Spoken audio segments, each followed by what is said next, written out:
Vinayak, Vakratunda, Lambodar.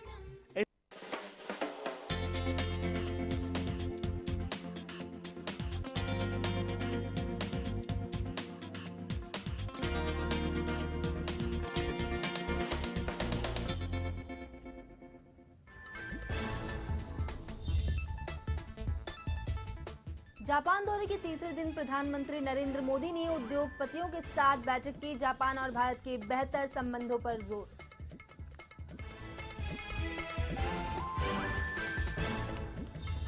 Actor Boman Irani को underworld से धमकी। डॉन रवि पुजारी ने शाहरुख खान के बाद अभिनेता बमन ईरानी को दी धमकी।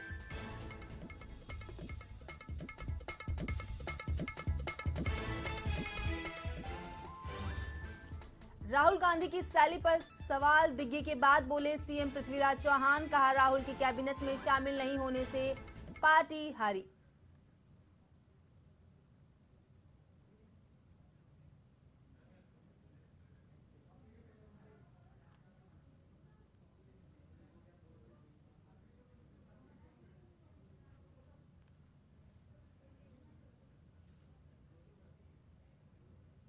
के तीसरे दिन आज जापान के उद्योगपतियों के साथ बैठक की। जापान का सहयोग भारत के विकास में अहम भूमिका निभाएगा, ऐसी आशा जताई गई। इसके साथ तकनीकी सहयोग पर दोनों देशों को मिलकर काम करने की बात कही। और प्रधानमंत्री नरेंद्र मोदी ने 5 दिनों के जापान दौरे पर हैं। जापानी व्यापारियों को भारत में उद्योग लगाने का न्योता दिया। आज कई और मुद्दों पर भी दोनों देशों के प्रधानमंत्री की बात होगी।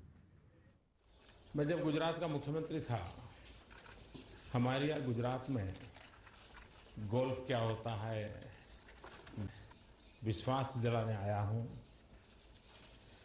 कि पिछले 100 दिन के मेरे कार्यकाल को अगर देखा जाए, मैं राष्ट्रीय राजनीति में नया था। इतने बड़े पद के लिए मैं उस प्रोसेस में पहले कभी रहा नहीं था। मैं एक छोटे राज्य से आया। इन सारी मर्यादाओं के बावजूद भी 100 दिन के भीतर भीतर जो इनिशिएटिव हमने लिए हैं, एक के बाद एक जो कदम उठाए हैं, उसके परिणाम आज साफ नजर आ रहे हैं। मेरे पीएमओ को और एफिशिएंट बनाने के लिए और प्रोडक्टिव बनाने के लिए करजाई सिस्टम से कंसल्ट करके उनको मैंने इंटेक्ट किया है। और ऑलरेडी मेरे यहाँ पिछले 3 महीने से लगातार भिन्न भिन्न डिपार्टमेंट की ट्रेनिंग चल रही है। तो जापान की जो एफिशिएंसी लेवल है, वो एटलीस्ट शुरू में मेरे पीएमओ में कैसे आए, उस पर मैं लगातार 3 महीने से काम कर रहा हूँ। और आपकी एक टीम मेरे यहाँ काम कर रही है। तो इससे आपको ध्यान में आएगा, यही तो होती है। कोई भी कंपनी आए तो उसको सिंगल विंडो क्लियरेंस की अपेक्षा रहती है। सिंगल विंडो क्लियरेंस अल्टीमेट से it's a matter of good governance. और इसलिए हमने गुड गवर्नेंस को बल दिया है। उसी प्रकार से प्रोसेस क्विक कैसे हो, ऑनलाइन प्रोसेस को बल कैसे मिले, गवर्नेंस में टेक्नोलॉजी का इंपॉर्टेंस कैसे बढ़े, उस पर हमने बल दिया है। मैं ये समझता हूं कि बिजनेसमैन को ग्रो करने के लिए प्रॉपर एनवायरनमेंट चाहिए। और एनवायरनमेंट प्रोवाइड करना, पॉलिसी ड्रिवन स्टेट चलाते हैं तो निर्णय करने में नीचे कोई भी झिझक नहीं रहती। छोटे से छोटा व्यक्ति भी बहुत आराम से डिसीजन ले सकता है। और इसलिए हमने प्रायोरिटी दी है पॉलिसी ड्रिवन स्टेट गवर्नमेंट चलाने की। अगर पॉलिसी ड्रिवन स्टेट होता है तो डिस्क्रिमिनेशन भी स्कोप नहीं रहता है। पहले आप वाला मामला नहीं रहता है। और उसके कारण हर एक को समान न्याय मिलता है, हर एक को समान अवसर मिलता है। और उस बात पर भी हमने बल दिया है। और ये 2 चीजें ऐसी हैं जो हमें काम करने के लिए जिम्मेवारी भी बढ़ाती हैं, प्रेरणा भी देती हैं, गति भी देती है। और ये एक जो पॉलिटिकल स्टेबिलिटी की सिचुएशन दोनों कंट्री में खड़ी हुई है, वो आने वाले दिनों में बहुत बड़ी उपकारक होने वाली है, ये मैं साफ मानता हूं।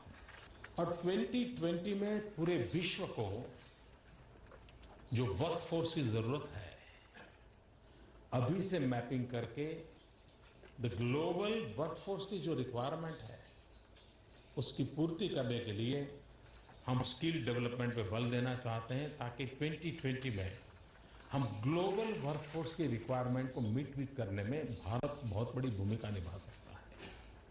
लेकिन हम स्किल डेवलपमेंट जापान की तर्ज पे करना चाहते हैं, जहां quality, zero defect, efficiency, discipline, इन सारे विषयों में हम कोई कमी न बरतें। हम ग्लोबल रिक्वायरमेंट का मैपिंग भी करना चाहते हैं और अकॉर्डिंग टू दैट हम लोग हमारे यहाँ स्किल डेवलपमेंट पे फोकस करना चाहते हैं। मैं जापान के उद्योगकार मित्रों से एक और भी बात बताना चाहता हूं। हमने तय किया है कि डायरेक्टली पीएमओ के अंडर में एक जापान प्लस डेडिकेटेड होगी और उसके कारण उनकी सुविधा बढ़ेगी। एट द सेम टाइम हमारे यहाँ जो इंडस्ट्रियल कामों को देखने वाली जो टीम है, उसके साथ हमारी टीम में मैं जापान जो 2 लोगों को पसंद करे उस टीम में मैं जोड़ना चाहता हूँ, जो परमानेंट उसके साथ बैठेंगे, जो आपकी बातों को बहुत आसानी से समझ पाएंगे और वो हमारे एक स्पेशल इनिशिएटिव भी लेने का हमने निर्णय। भारत और जापान के बीच आज होने वाली शिखर बैठक पर दुनिया भर के देशों की निगाह टिकी है। पेश है खास रिपोर्ट।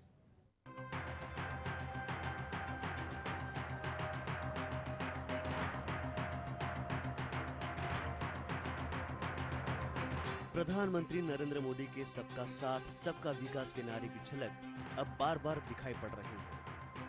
दुनिया के 2 बड़े ताकतवर देशों के प्रमुखों के बीच आज होने वाली शिखर बैठक पर सबकी निगाहें लगी हैं। प्रधानमंत्री नरेंद्र मोदी के 5 दिनों के जापान दौरे का आज तीसरा दिन है। जापानी पीएम शिंजो एबे के साथ मोदी शिखर वार्ता में आज हिस्सा लेने वाले हैं। इस शिखर बैठक में द्विपक्षीय सुरक्षा, आर्थिक संबंधों से जुड़े कई अहम मुद्दे और समझौते, साथ ही मैन्युफैक्चरिंग, इंफ्रास्ट्रक्चर और दुर्लभ खनिजों के क्षेत्र में सहयोग पर खास बातचीत भी हो सकती है। हम इंफ्रास्ट्रक्चर के क्षेत्र में अभी बजट में हमने काफी इनिशिएटिव लिए हैं। रेलवे में हमने 100% एफडीआई के लिए बहुत हिम्मतपूर्वक निर्णय किया है। डिफेंस में हमने 49% का बहुत बड़ा महत्वपूर्ण निर्णय किया है। इंफ्रास्ट्रक्चर क्षेत्र में हमने 100% एफडीआई की बात कही है और इसके लिए आवश्यक जो भी कानूनी व्यवस्थाओं में परिवर्तन लाना होगा, जो भी नियमों में परिवर्तन लाना होगा, एक के बाद एक हम कर रहे हैं और मैं मानता हूं इसका लाभ भी आने वाले दिनों में मिलने वाला है। प्रधानमंत्री नरेंद्र मोदी जापान के टोक्यो शहर में प्राचीन मंदिरों के दर्शन करने के बाद शाम को टोक्यो पहुंचे। प्रधानमंत्री मोदी के इस दौरे में मुंबई अहमदाबाद के बीच बुलेट ट्रेन चलाने और समुद्र में उतरने लायक एम्फीबियस प्लेन US-2 पर डील होने की काफी उम्मीद है। इसके साथ ही परमाणु समझौते पर भी बातचीत हो सकती है। अगर आप गुजरात एक्सपीरियंस को एक अपना पैरामीटर मानते हैं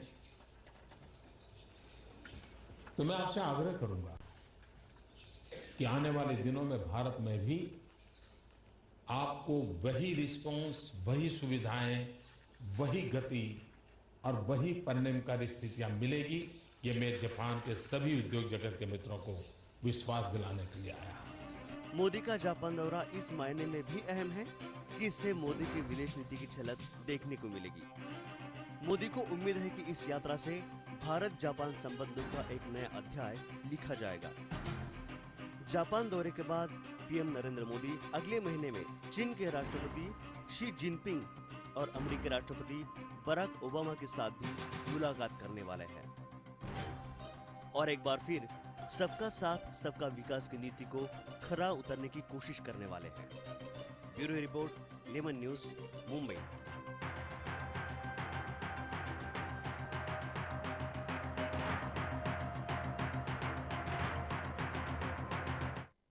कांग्रेस महासचिव दिग्विजय सिंह के बाद महाराष्ट्र के मुख्यमंत्री पृथ्वीराज चौहान ने भी राहुल गांधी की कार्यशैली पर उंगली उठाई है। चौहान ने कहा कि राहुल गांधी का कैबिनेट में शामिल नहीं होना कांग्रेस पार्टी को चुनाव में भारी पड़ा और इससे पहले दिग्विजय सिंह ने कहा था कि राहुल गांधी की चुप्पी कांग्रेस के हार की वजह बनी।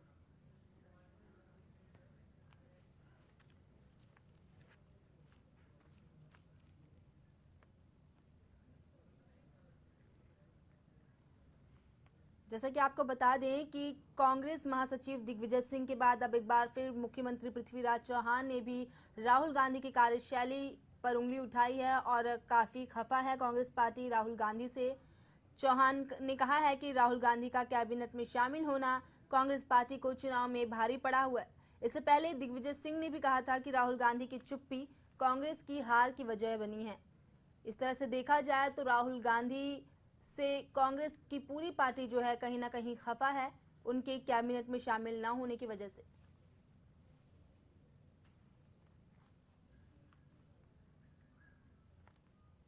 इसके साथ ही बता दें कि पृथ्वीराज चौहान काफी खफा हैं राहुल गांधी की कार्यशैली पर, उन्होंने उंगली भी उठाई है और कैबिनेट में शामिल ना होने के कारण जो है मुख्यमंत्री पृथ्वीराज चौहान काफी नाराज हुए हैं। उनका कहना है कि इस कांग्रेस पार्टी को चुनाव में इसका काफी भारी सामना करना पड़ा और इससे पहले दिग्विजय सिंह ने भी कहा था कि राहुल गांधी को की चुप्पी की वजह से ही कांग्रेस की हार हुई है।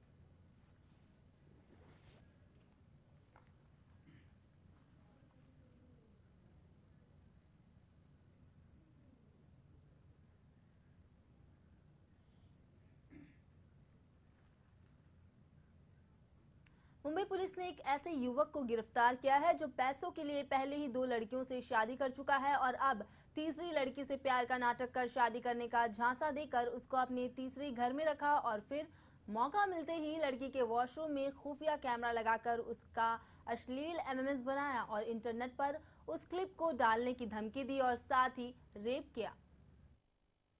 रोजी अभी एक लेडीज हम चारको पुलिस स्टेशन कंप्लेंट करने आई थी।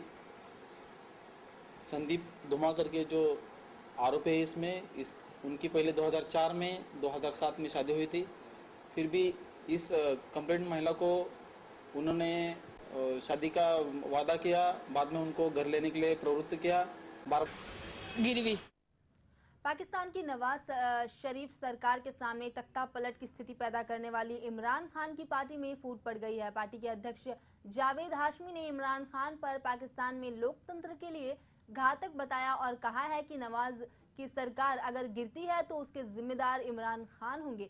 बता दें कि इमरान खान की पार्टी व्याद्रा ले जाया जा रहे आंदोलन से नवाज शरीफ की सरकार को खतरा उत्पन्न हो गया है। प्रदर्शनकारियों ने जियो न्यूज के कार्यालय में हमला कर भारी तोड़फोड़ किया और पीटीवी के कार्यालय को सेना ने प्रदर्शनकारियों के कब्जे से मुक्त कराया और पाकिस्तान में राजनीतिक संगठन उत्पन्न हो गया है।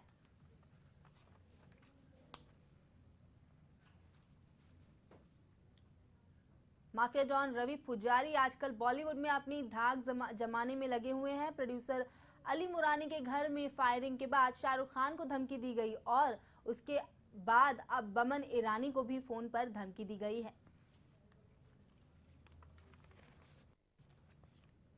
आपको बता दें कि रवि पुजारी कहीं ना कहीं एक पब्लिसिटी स्टंट आजमा रहे हैं।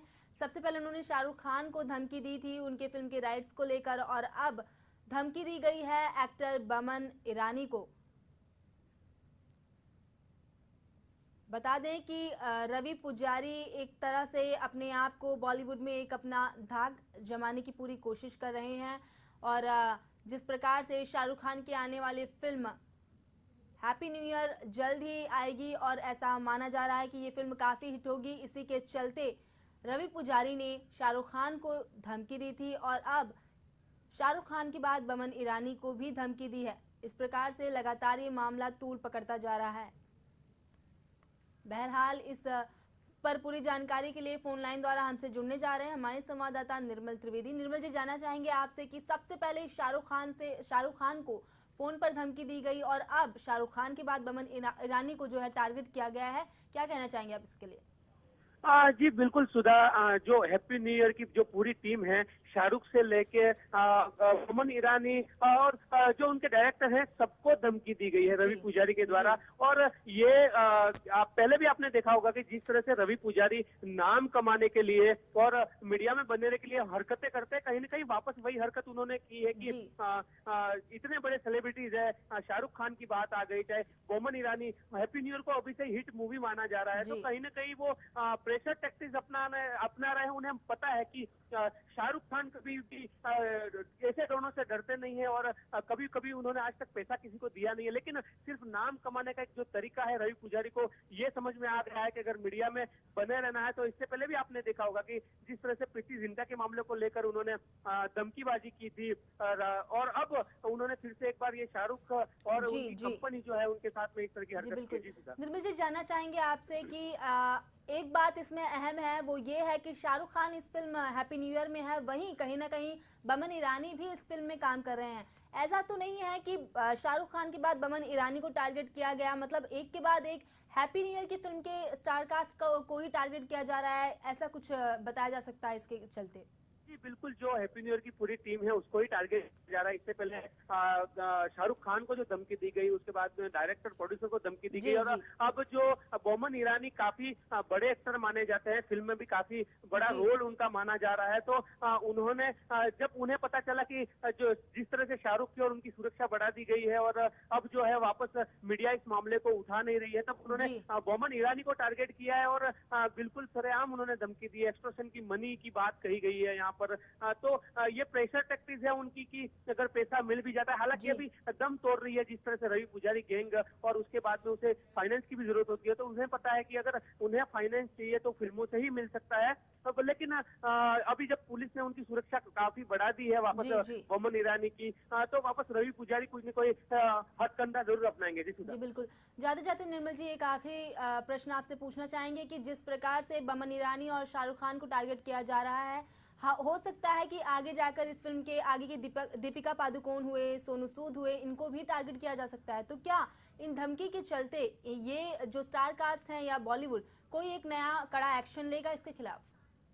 बिल्कुल, ये एक रणनीति की तरह रवि पुजारी जो है वो काम कर रहे हैं। उन्हें पता है कि इस तरह के अगर मीडिया स्टंट करेंगे तभी उन्हें नाम, जबकि होना ये चाहिए सुधा कि अगर उन्हें धमकी देनी है तो एक साथ पूरी टीम को भी दे सकते थे, लेकिन एक एक पात्र को, एक एक कैरेक्टर को जिस तरह से वो धमकी दे रहे हैं वो कहीं ना कहीं एक रणनीति स्टंट है और उन्हें पता है कि ये कामयाब नहीं होने वाले हैं, क्योंकि यहाँ की पुलिस भी मुस्तैद है, उन्हें सुरक्षा भी कड़ी दी गई है, लेकिन कोशिश वो वही कर रहे हैं कि कुछ निकल आए, लेकिन वो काफी मुमकिन नहीं लगता है और उनकी सुरक्षा भी बढ़ाई जा रही है और हालांकि उसके बाद में भी कुछ और नया स्टंट रवि पुजारी कर सकता है। जी सुधा। बिल्कुल बिल्कुल, बहुत बहुत धन्यवाद निर्मल जी आपका। तो जिस प्रकार से एक के बाद एक एक्टर को रवि पुजारी ने जो है टारगेट कर रखा है, पहले शाहरुख खान, अब बोमन ईरानी, और हो सकता है आगे हैप्पी न्यू ईयर की किसी एक और स्टार कास्ट को लेकर रवि पुजारी धमकी दे सकते हैं। लेकिन अब देखने वाली बात होगी कि आने वाले दिनों में क्या कुछ कड़ा एक्शन निकलेगा इसके बीच में और इस मामले में आगे क्या कुछ निकल कर आता है नया।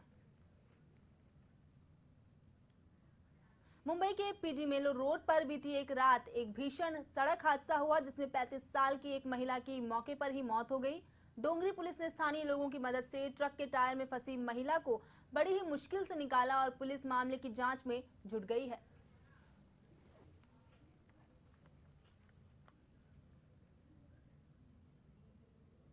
मुंबई की बोरीवली नेशनल पार्क में 5 साल की मासूम बच्ची का शव मिलने से खलबली मच गई है। उसके शरीर पर घाव के कई निशान पाए गए हैं। पुलिस ने शव को कब्जे में लेकर पोस्टमार्टम के लिए भेज दिया गया है।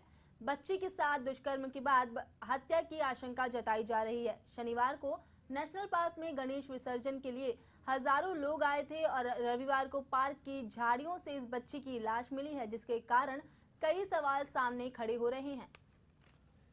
मुलीची डेड बॉडी बघितल्यानंतर तिच्या गळ्यावरती ओढणीने तिचा गळा दाबून तिचा खून करण्यात आलेला आहे असं। प्रो कबड्डी लीग के अंतिम मुकाबले में अभिनेता अभिषेक बच्चन की टीम पिंक पैंथर्स ने स्थानीय टीम यू मुम्ब्रा को 35-24 से पराजित किया है। पेश है इस पर हमारी ये खास रिपोर्ट।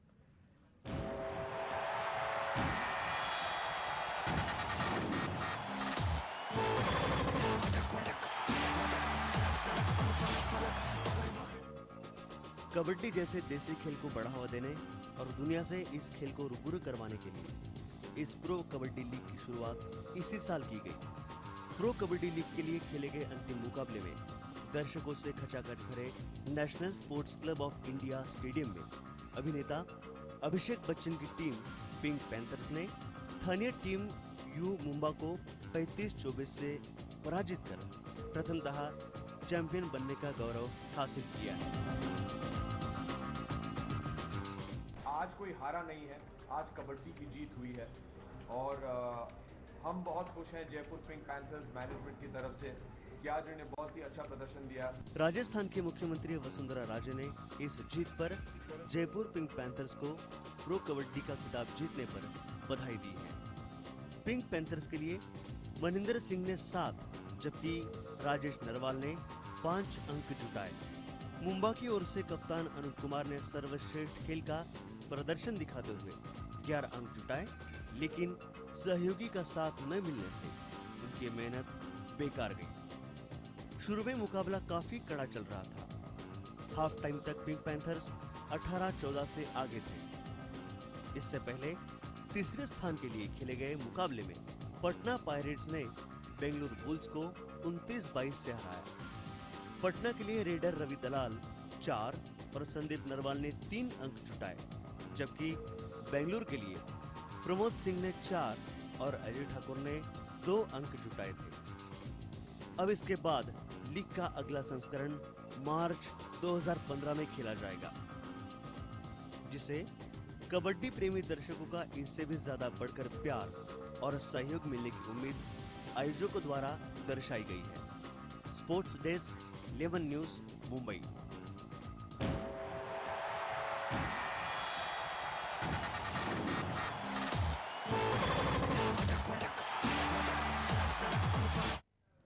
इतना ही नहीं, अभिनेता रणबीर कपूर ने फुटबॉल टीम खरीद ली है, जिसका लोगो हाल ही में लॉन्च किया गया है। इस मौके पर अपने बेटे का हौसला बढ़ाने के लिए अभिनेता ऋषि कपूर भी कार्यक्रम में शामिल हुए। Well, to answer your first question, I think what I really love about football is playing the sport. I think the joy that you get, and I think Nishan will agree with me, and all the Mumbai City Football Club players behind, that to dribble past defenders and score a goal, I don't think there is any joy.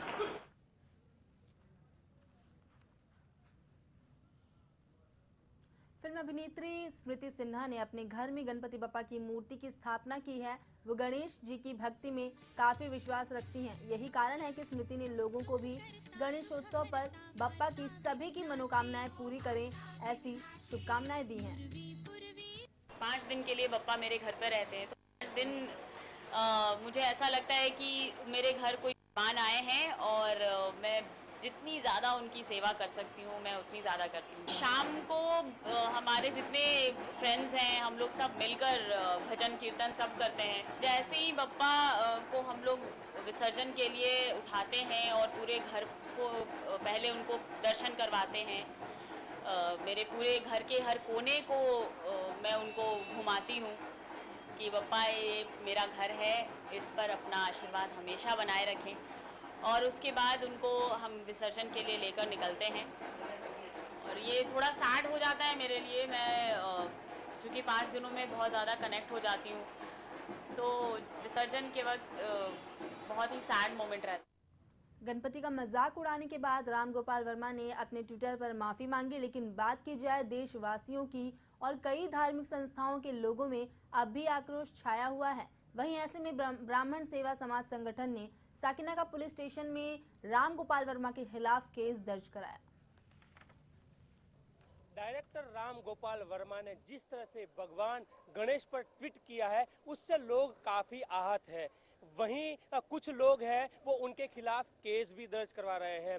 आज हमारे साथ में अखिलेश जी है जो ब्राह्मण सेवा संस्था से जुड़े हुए हैं और यहाँ पे साकिना का पुलिस स्टेशन में आके वो जो है वो कार्रवाई करने की मांग कर रहे हैं। उनसे सीधे बात कर रहे हैं। सर, किस तरह से आपने यहाँ पे आके क्या कंप्लेन दर्ज करवाई है? हमने जो हिंदू सनातन के आराध्य भगवान गणेश जी पर और गणेश चतुर्दशी के दिन, जिस दिन उनकी स्थापना भारत में संपूर्ण बसे हुए विश्व में हिंदू समाज करता है, उसी पर्व पर राम गोपाल वर्मा जैसा समाजद्रोही व्यक्ति हमारे आराध्य देव पर जो आक्षेपित बयान दिया है, उसके बयान में हमने आज साकीनाका पुलिस थाने में शिकायत दर्ज कराई है।